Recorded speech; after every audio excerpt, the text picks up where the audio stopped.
If any of you have ever seen the movie Elf, then you're familiar with the cute narwhal in the beginning of the movie, and that movie really brought narwhals to the public's attention and making this sea creature more popular than ever before, but so much about this creature is a mystery. In 1577, the English explorer Martin Frobisher led an expedition of 150 men to the northern Canada in search of gold, but they had come across something they had never intended, and that was the sea unicorn. The myth of the unicorn goes back centuries, and the business of unicorn horn trade was sustained through the Middle Ages and Renaissance by Vikings who killed the so-called sea unicorns, cut off their horns and sold them for an astronomical price. As European naturalists became more familiar with the world's animal, the myth of the unicorn faded, but mystery of the sea unicorn continued. Frobisher's discovery was actually what we know today as the narwhal, but the horn itself continues to be speculated by many. But the horn is apparently not a horn at all, but is a tooth. The relatives of narwhals include species like the beluga whales, orcas and dolphins, but the mystery remains of how did this massive freakish tooth evolve in this one specific species after its ancestors branched off from whales with ordinary teeth. Many scientists and researchers debate about what this tooth is used for, and some suggest it's an acoustic probe, a rudder, an ice picker, or a spear for battling predators. These creatures don't make it easy for researchers to see them use their tusk for anything at all, so it makes many people continue to question it. Many have come up with many different theories about this so-called horn and what they use it for and why they have it. It has created a huge debate between researchers and scientists to this day, but no definite answer has come out to this day. In at number 4 we have the submarine disappearances in 1968. This is one giant mysterious situation, which is the disappearance of 4 submarines from 4 different countries in 1968. The USS Scorpion, a Soviet submarine K-129, a French submarine Minerve, and the INS Dakar went inexplicably missing over just a 5-month period,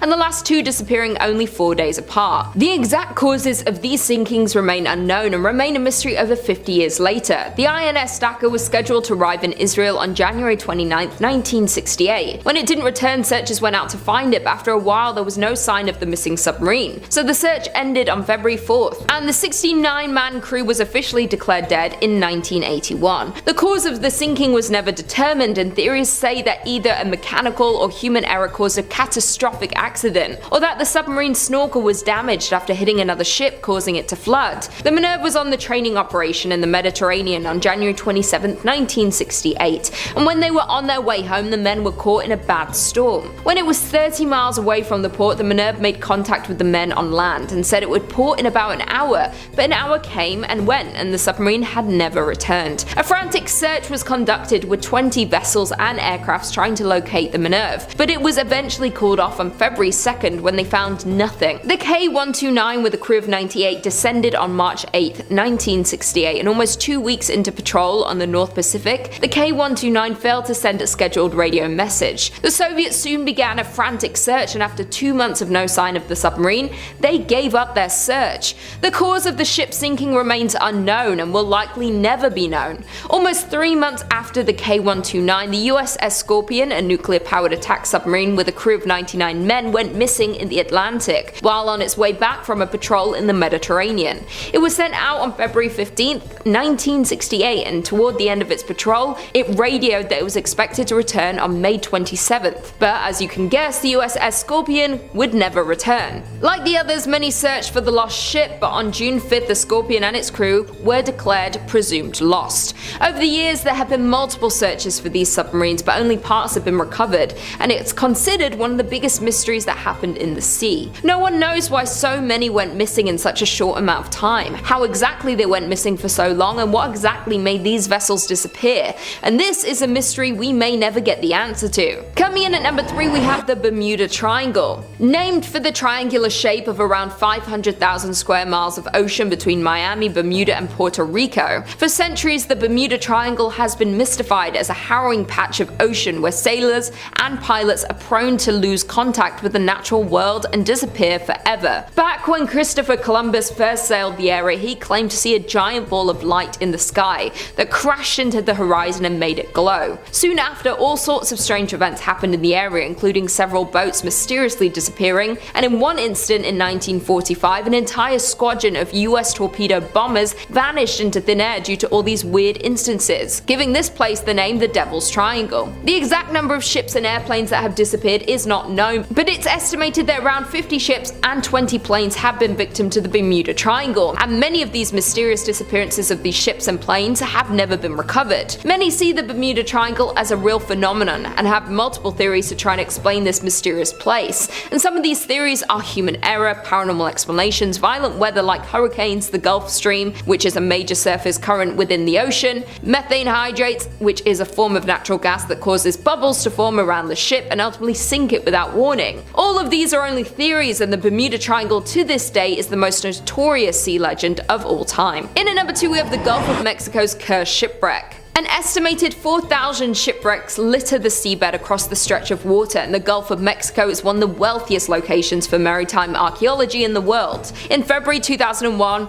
oil workers for ExxonMobil were laying some pipeline when they happened to stumble upon a shipwreck about 2,600 feet deep. After discovering the wreckage, a team was assembled to explore this mysterious ship, but nothing seemed to go right. The exploration submarine malfunctioned right as it was getting ready to go down to check out the wreck, and that was only the beginning of these mysterious malfunctions. Others include video monitors going out whenever they fired their thrusters, sonars breaking, and hydraulics going haywire with no explanation for any of these problems. After nothing working and things continuing to break, the Navy sent a researcher submarine down to investigate the wreckage, and on the way down it suddenly self-destructed, and somehow when it finally did get to the wreck, its arms were too short to reach anything. 6 months later, in July in 2002, a team working aboard the NR-1 decided to launch a robotic sub down to the wreck site, but the malfunctions continued. The second the rover entered the water, it veered to the right and went out of control. The tether had caught in the propellers, which caused the vessel to smash into the underside of the ship, and the rover was never recovered. Later in the summer of 2002, the curse would continue as a ship from Sustainable Sea Program of the NOAA offered to pick up artifacts from the site. The first time the vessel attempted to leave the dock, debris was lodged in the propeller. The second time, the propeller locked and the ship ended up in dry lock, needing repairs. Over the years, many others have tried to learn more about this wreck, but little was found, and what was found wasn't at all helpful.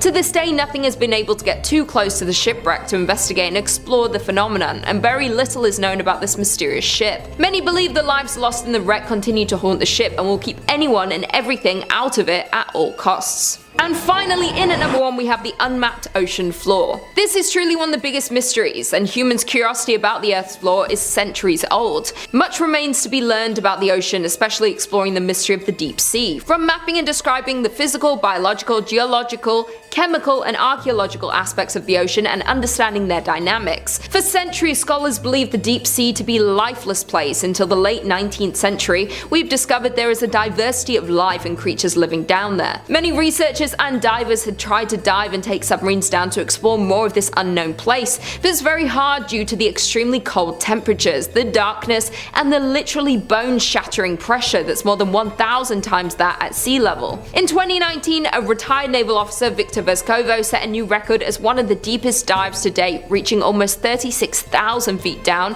in a submarine into the deepest place on Earth, the Marianas Trench. The ocean covers more than 70% of the planet's surface, driving weather, regulating temperature, and ultimately supporting all life's organisms. Throughout history, the ocean has been a vital source of sustenance, transport, commerce, growth, and inspiration. But to this day, more than 80% of the ocean remains unmapped, unobserved, and unexplored, and it's still unknown how deep the ocean really is. Given the high degree of difficulty and cost in exploring our ocean using underwater vehicles, researchers have relied heavily on technologies such as sonar to generate maps of the seafloor, but currently less than 10% of the global ocean is mapped using modern sonar technology, and only about 35% of the United States have been mapped using modern methods. As we go deeper into the ocean floor, it's too deep for this modern technology because it's too remote and dark for this type of visual mapping. So if you go swimming in the ocean, it's very unknown of what is swimming and living below you. But scientists and researchers continue to develop technologies to unlock the many secrets of the ocean.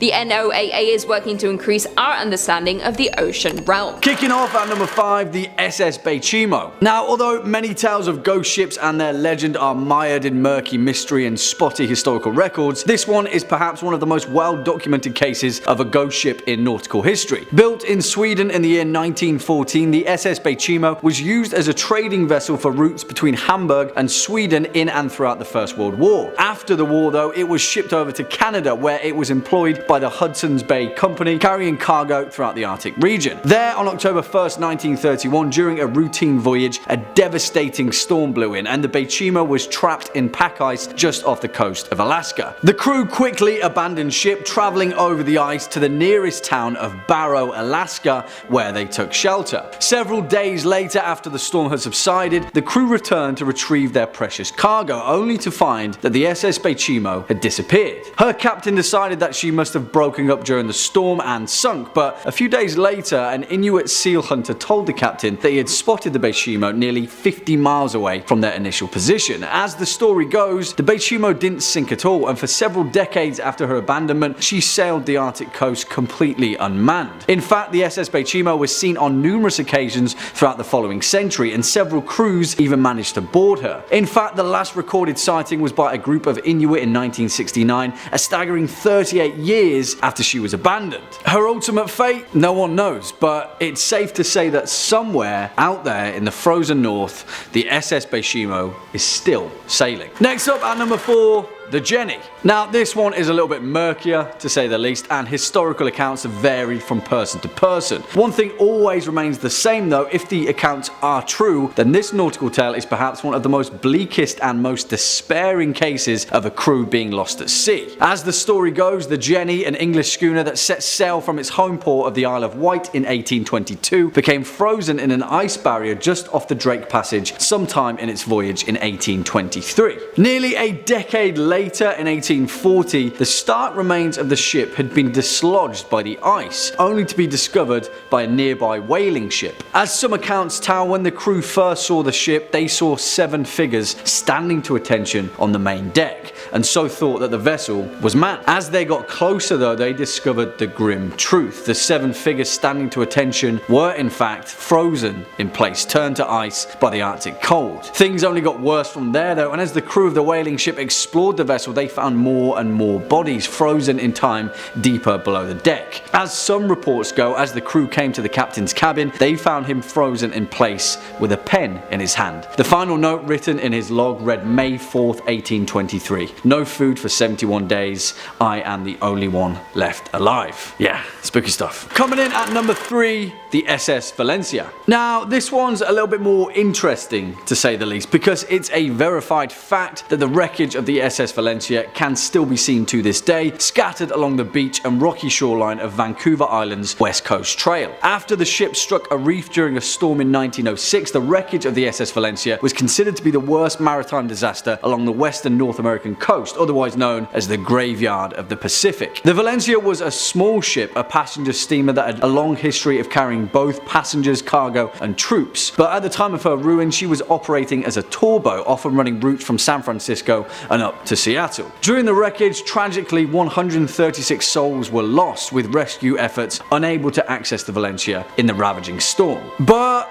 our ghostly tale lies with those that tried to escape. You see, as the legend goes, in panic the crew launched all of the Valencia's lifeboats, going against the captain's orders, all of which went horribly wrong. 3 flipped on descent, dozens more capsized after reaching the water, and the last one disappeared out into the waves. Since the disaster of the SS Valencia, countless sailors and fishermen have reported sightings of these lifeboats listlessly floating upon the water during particularly calm days at sea. As some of the tales go, these lifeboats are still filled with the skeletal remains of the lost souls of the SS Valencia. Next up at number 2, the Copenhagen. And it's quite the title really, because the Copenhagen is considered by most to be one of the greatest maritime mysteries of the modern era, with only whispers, rumours and speculation as to its ultimate fate. Built for the Danish East Asiatic Trading Company in 1921, it was the world's largest sailing ship at the time, and primarily served as a sail training vessel for young cadets. In the eyes of many, it was the most impressive sailing ship ever built. However, as the story goes, on September 21st, 1928, the Copenhagen departed from northern Jutland for Buenos Aires on its 10th and ultimately final voyage. A total of 75 people were aboard, and the journey was planned to span all the way to Melbourne, Australia, and then back to Europe. But tragically, as we know, it was never seen again. The thing was though, the captain of the ship, Hans Andersen, was renowned for going long periods at sea without sending any messages, and so it wasn't until nearly 6 months later that the Danish company sent a search party. No wreckage or remains have ever been found. However, following the next several years of the Copenhagen's disappearance, there were a number of highly reputable sightings of a 5-masted ship that fit perfectly its description. In July of 1930, the crew of an Argentine freighter cited what they referred to as a phantom ship during a gale. Their captain noted in his records that this may be the Wrath of the Copenhagen. Dozens of stories and tales have perpetuated around the ultimate fate of the Copenhagen, but the truth is, we may never know. In all likelihood though, it's still out there, somewhere, floating on the endless tide. And finally, coming in at number 1 spot, the Seabird. And this story is the literal definition of a ghost ship and one of the most saltiest sea yarns that I've heard spun in a while. Although this one has a few more twists and turns that you may not have first seen coming. As the legend goes, in the year 1750, a vessel named the Seabird was idling off the coast of Newport Harbour in Rhode Island and had quickly attracted quite a crowd on the shore due to its elaborate craftsmanship. Soon enough though, the crowd of onlookers noticed that there was something strange about the Seabird. There was no one manning the ship, not a soul in sight. As the legend goes, several moments later, the ship, as if by a supernatural wind, perfectly sailed itself through the rough breakers of the beach, gently landing on the nearby Easton's beach. There, a few brave souls boarded the vessel, only to find the Seabird completely deserted, save for a boiling kettle on the stove, and strangely enough, breakfast already prepared at the table. Now, some accounts state that a group of fishermen had passed the Seabird a few hours before and had even spoken to the captain themselves. Where had the crew gone? What had happened in the few hours that had passed since their last sighting? The truth of it is that no one may ever know, and such is the nature of ghostly tales from the sea. But, well, this is where things get a little stranger still, and take this final caveat with a pinch of sea salt. But as the legend goes, decades later, an old sailor reported to a New England journalist his deepest, darkest secret. In a fit of rage, he had murdered his entire crew just before making port, throwing their bodies into the ocean. And the name of that ship? Well, the Seabird, of course. Kicking off at number 5, the Kaz II, which perhaps is one of the most terrifying modern instances of the term ghost ship and one of the most profoundly tragic unsolved mysteries of the deep blue sea. The Kaz II, which was publicly dubbed the Ghost Yacht, was a 9.8 meter catamaran which was found drifting listlessly 88 nautical miles off the northeastern coast of Australia on the 20th of April 2007. The 3 men aboard, who were all residents of Perth in Western Australia, were all incredibly experienced sailors. There were 56-year-old Derek Batten and brothers Peter Tunstall and James Tunstall, who were 69 and 63 respectively. Their whereabouts still remains a mystery to this day, and the fate of these 3 men perhaps may never be known. What made it even stranger is that when the Kaz II was eventually found by the Coast Guard, there were no signs of distress, no signs of boat damage, or even a struggle between the 3 men. It was as if they just vanished out of thin air. Coffee cups were left out and all the life jackets on board remained stowed away, indicating that the trio never felt at risk. In an even more curious turn of events, rescue teams discovered video footage of the 3 men on a handheld camera, seemingly hours before they disappeared. It showed them fishing, relaxing in the sun with the motor off, and offered no clues as to how these 3 experienced sailors disappeared at sea. Although an inquiry was later drawn, no definitive conclusions were ever reached, and only theories remain about the ultimate fate of the Kaz II. Coming in at number 4, the Lady Loverbond. Of course, no list would be complete without a good old sea shanty of jilted lovers and ghostly revenge. As the legend goes, the Lady Loverbond was a schooner that is alleged to have been wrecked on the Goodwin Sands just off the southern coast of Kent on the 13th of February 1749. But if you ask any old sailor worth their salt, they'll tell you that it just so happens to have a habit of reappearing every 50 or so years as a ghost ship. As the story goes, the captain of the ship, a man named Simon Reed, had just been married to his bride Annetta and was celebrating the joyous occasion with a cruise bound for Oporto in Portugal. Now, it is high time to mention that a long-standing sailor's superstition was that back in the day, it was grave bad luck to bring a woman on board, and in many ways, the legend of the Lady Loverbond is a cautionary tale that exemplifies that fact. According to the tale, the ship's first mate, a man named John Rivers, was a rival for the hand of the captain's young wife, and in a jealous fit of rage, he killed the crewman manning the ship's wheel and steered the vessel in into the treacherous Goodwin Sands, killing absolutely everyone on board. And if you're asking me, that is a stark overreaction. But nevertheless, since that fateful day in 1749, the Lady Loverbond has been sighted on numerous occasions with an ethereal, ghostly glow, eternally bound to wander the ocean. Next up at number 3,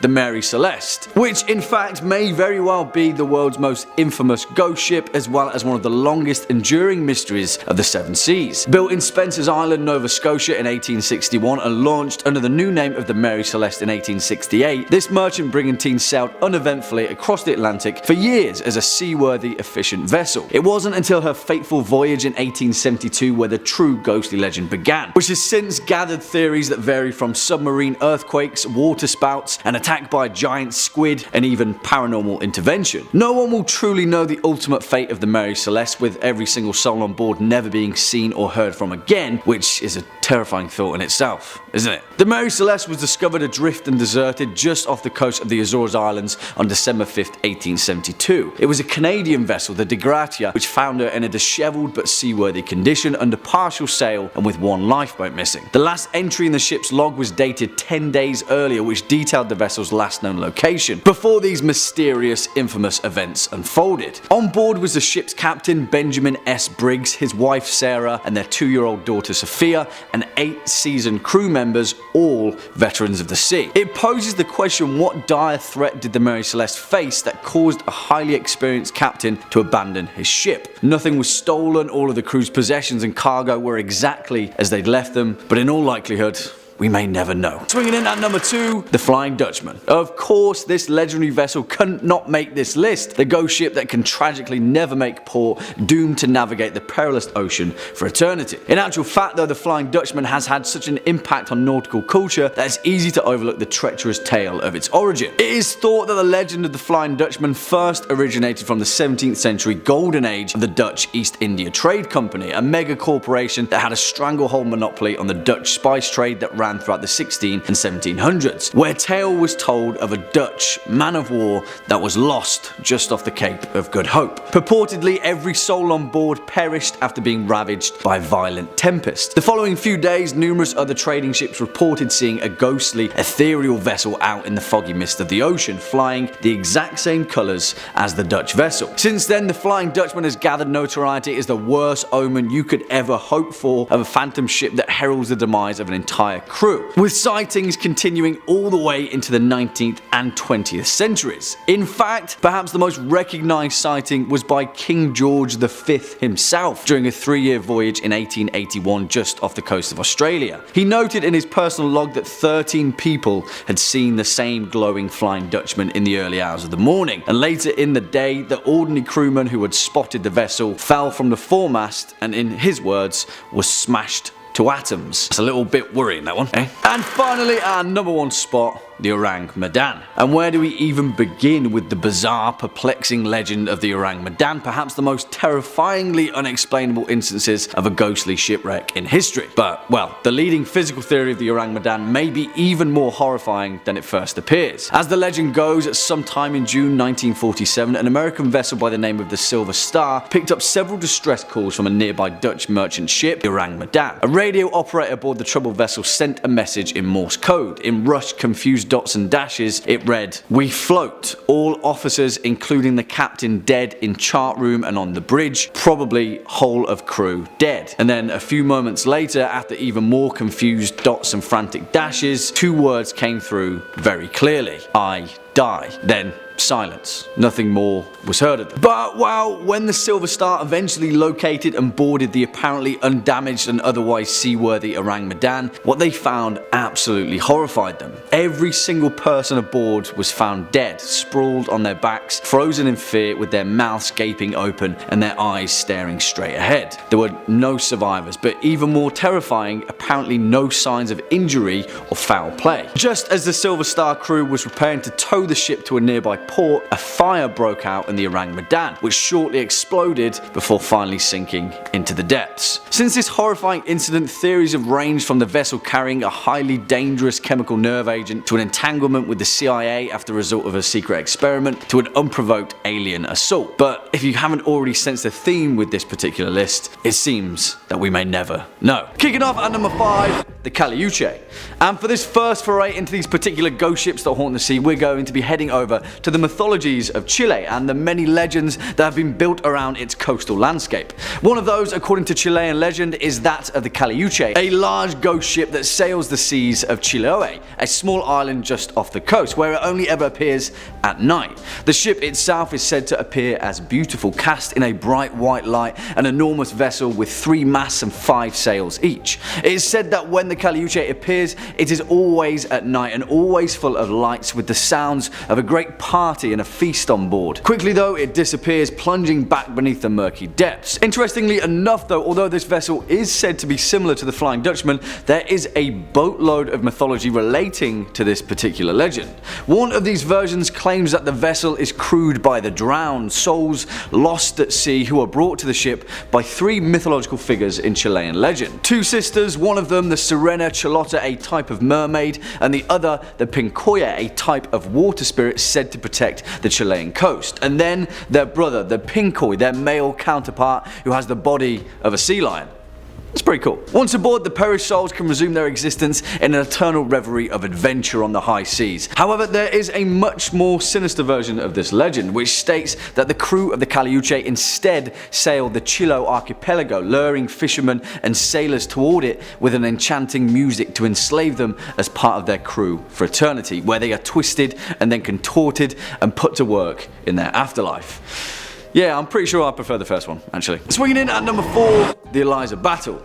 And for this one, we're pinching the parameters of the 7 seas, and instead we're taking a look at one of the most notorious maritime disasters that, instead of on an ocean, occurred on a river. The Tombigbee River, to be precise, a stretch of water that runs between Columbus, Mississippi and Mobile, Alabama. And here we have the legend of the phantom steamboat of the Tombigbee. Back in 1852, one of the largest river steamboats constructed at the time, the Eliza Battle, was put into service between the 2 southern states. During one particularly cold February in the winter of 1858, after the Eliza Battle had departed the city of Columbus, the ship made its way downriver, stopping on the way at Pickensville, Gainesville, Demopolis and several other small river landings. By the time that the steamboat had left off at Demopolis though, it was filled to the rafters with passengers, and not only passengers but also over 1,200 bales of cotton to be ferried to the final stop. Now, although it roughly still remains a complete mystery, around 2 AM on March the 1st, 1858, about 30 miles downriver from Demopolis, the crew of the Eliza Battle awoke, startled to discover that the cotton bales on the main deck were on fire. Flames soared and quickly engulfed the ship's hull, soon spreading out of control despite the frigid temperatures attributed to the odd, gusty evening. The boat continued onward though, the entirety of the exterior completely engulfed in flames and cut off from their lifeboats. The passengers, many of them who had awoken dressed in their night clothes, were forced to plunge into the icy river below. Now, some of them survived, mainly by floating atop the remaining cotton bales, but all in all, over 33 people lost their lives, both crew and passengers included. The Eliza Battle quickly sank beneath the water, the wreckage of which still lingers at the bottom of the Tombigbee River. It's said that on a particularly cold and windy night, the Eliza Battle will emerge from the icy fog engulfed in flames, once again a warning sign of an oncoming ill omen. Next up at number 3, the Fireship of Baie de Chaleur. Which, I mean, come on guys, that's probably the most awesome sounding title to anything on this historical list, right? The Fireship of Baie de Chaleur sounds like something that Geralt of Rivia himself would sail down to Skellig after a summer in Toussaint, but whatever, that's by the by, because this vessel in question actually takes us over to the eternally autumnal eastern tones of New Brunswick, Canada. Now, the Fireship of Baie de Chaleur is also more commonly referred to as the Chaleur Phantom or the Phantom Ship, ship, and it often takes the form of a series of ghost lights just before a storm, appearing as a large 3-mast galley. Now, the actual mechanics of this phenomenon are dubiously debated, and many believe it's caused to be down to either the weather phenomenon of St. Elmo's fire or an undersea release of natural gas after a patch of rotting vegetation just off the New Brunswick coast.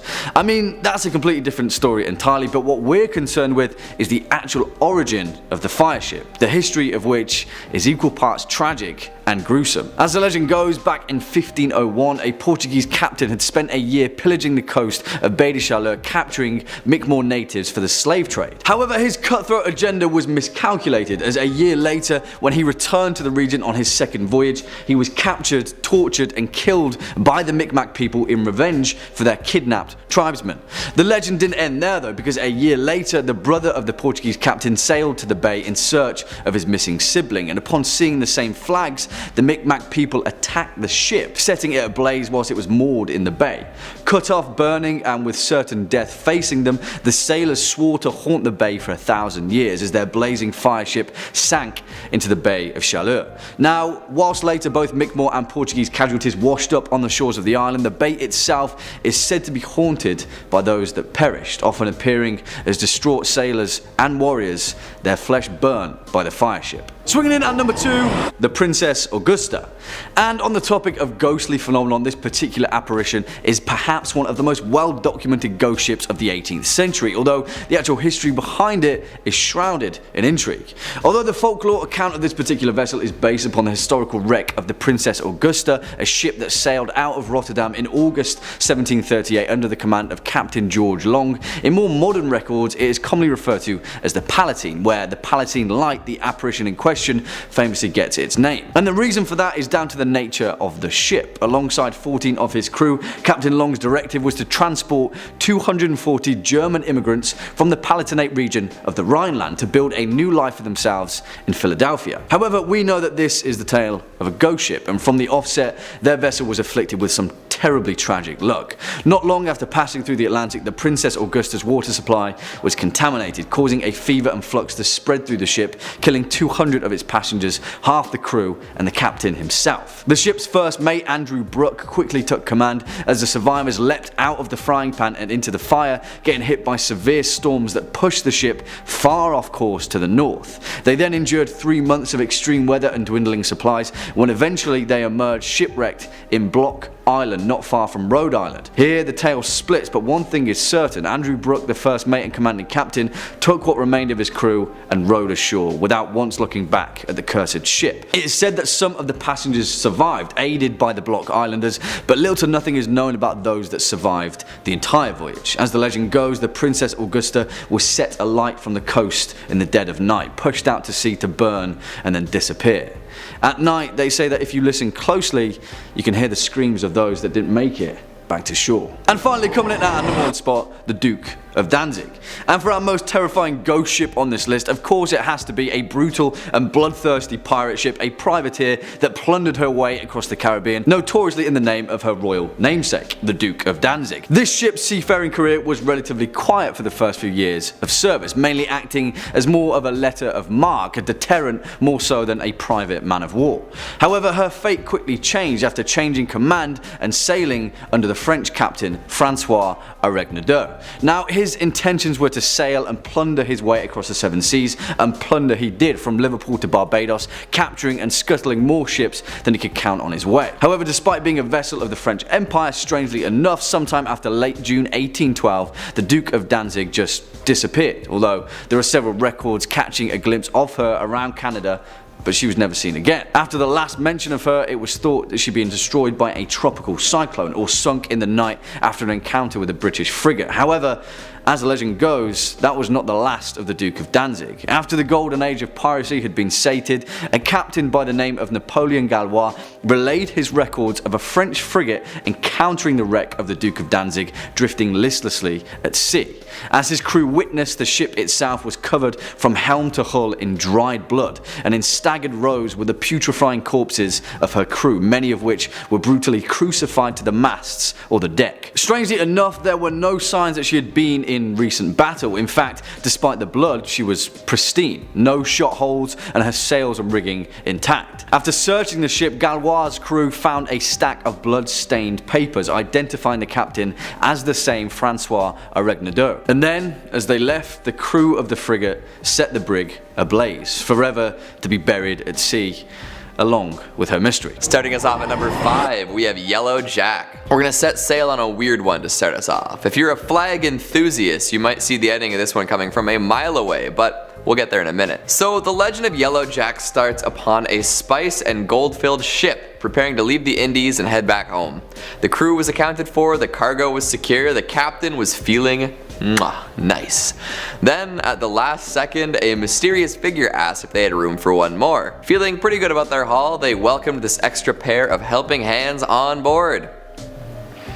Wrong move. Turns out this was a disreputable lad known as Yellow Jack, with a reputation so abhorrent that the ship was forbidden to enter any port she called upon. For ages the crew sailed from port to port hoping that someone would let them dock, but it never happened. They were forced to endlessly cruise the seas, running lower and lower on supplies.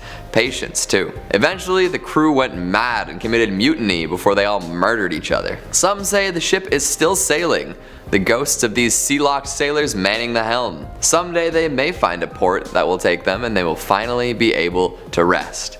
In the meantime, they will sail the seas, infecting other ships with the same madness that Yellow Jack caused. Now this is a spooky, ghostly story in its own right, but it could also be a reference to a different ship killer at the time.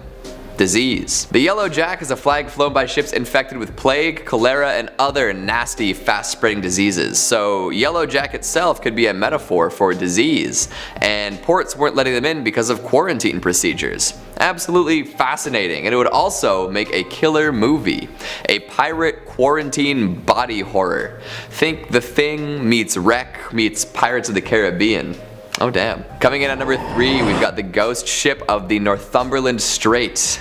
Yes, Canadian ghost pirates. That pretty much sums up my career aspirations right there. I don't know if that means I would be pirating software related to ghosts or actually becoming a phantom upon the Northumberland Strait, but I don't really care as long as my title involves the words Canadian, ghost, and pirate.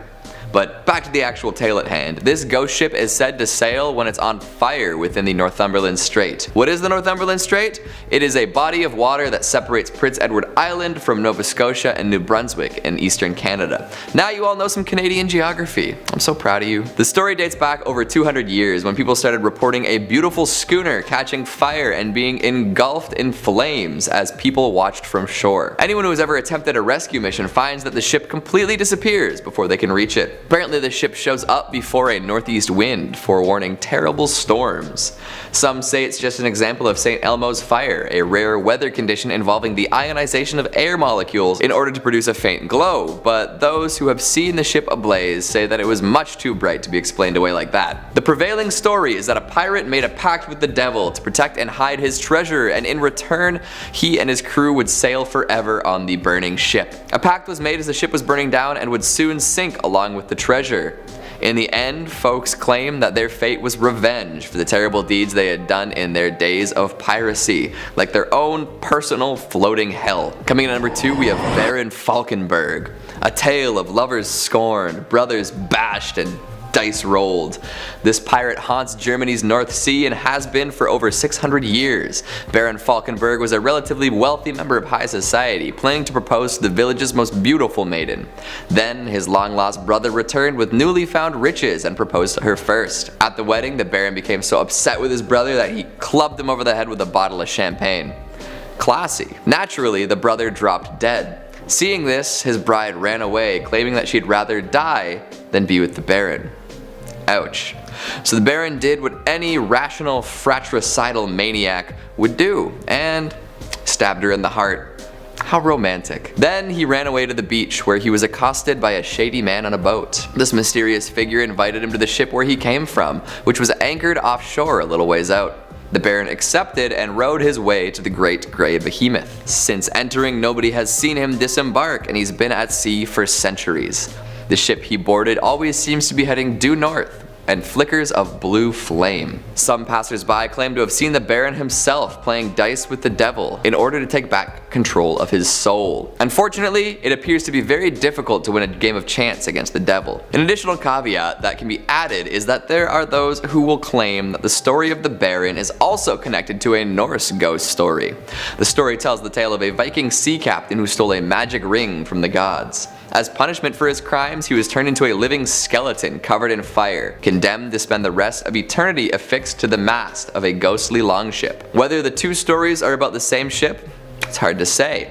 However, I think we can all agree that a flaming skeleton pirate is pretty badass. Number 4. The Jenny. Way back in the era of exploration, when ships sailed across the sea, the South Pole was one of the most treacherous passes an explorer could make, and countless sailors sailed their last expedition around the Antarctic. One such ship is a small schooner called the Jenny. Now, we really don't know much about this ship, the purpose of its original mission, really even who was sailing on it. What we know of the Jenny comes from the post-mortem, when it was found discovered by a whaling ship in the year 1860. The Hope was sailing through when it spotted a battered schooner, beaten but somehow still sailing around, passing narrowly through the gap between two icebergs. The crew of the Hope closed in. This was quite an odd sight. They recognized the English flag atop the mast and assumed the ship was in grave danger and needed immediate assistance, so they sailed on forward. They saw 7 men standing on the deck, although they looked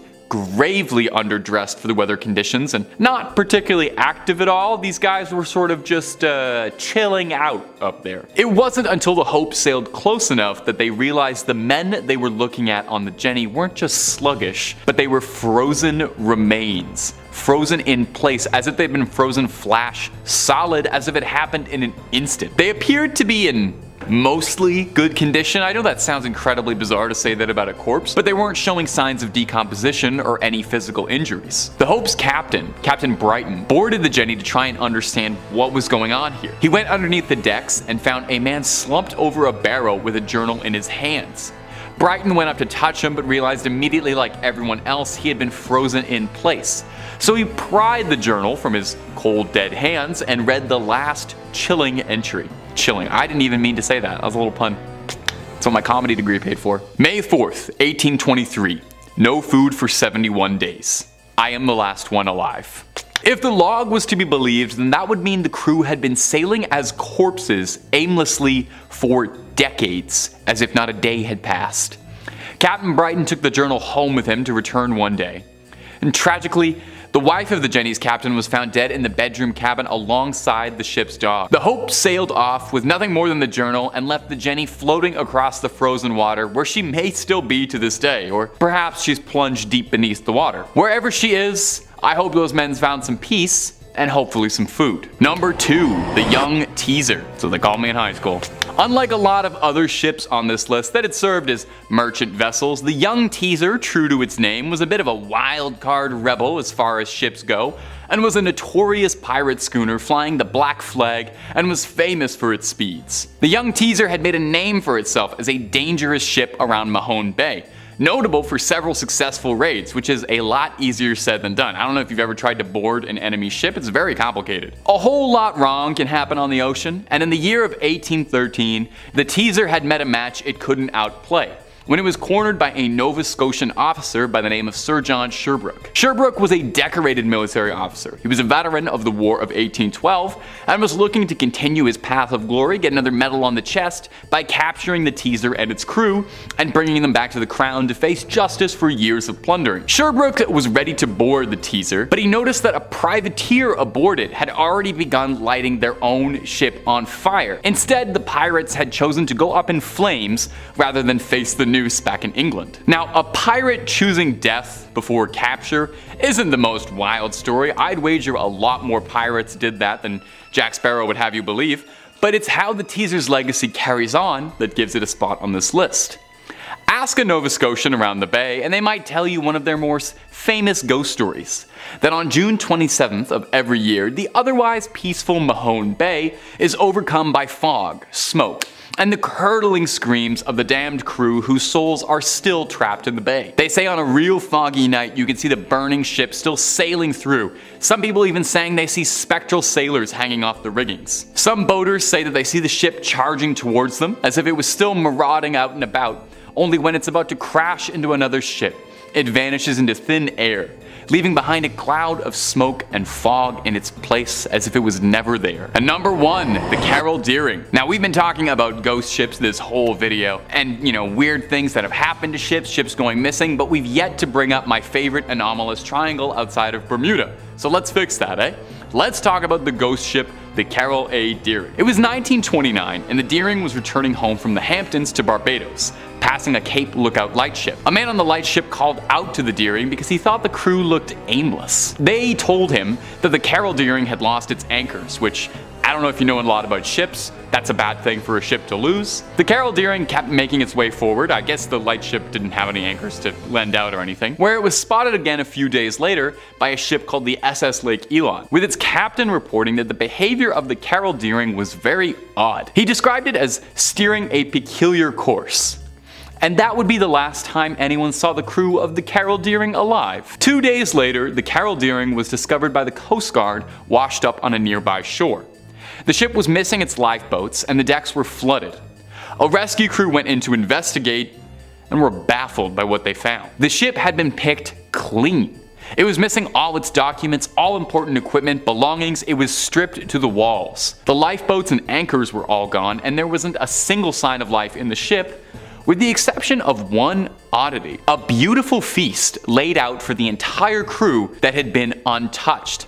Not a nibble taken out of it. No one knows what became of the crew of the Deering. There's always been theories. Some people think maybe they mutinied against their captain and fled. Some people think they were taken by the mystery of the Bermuda Triangle. Was their ship stolen? Or maybe they all just went home. We might never know. You let me know your theories down below in the comments.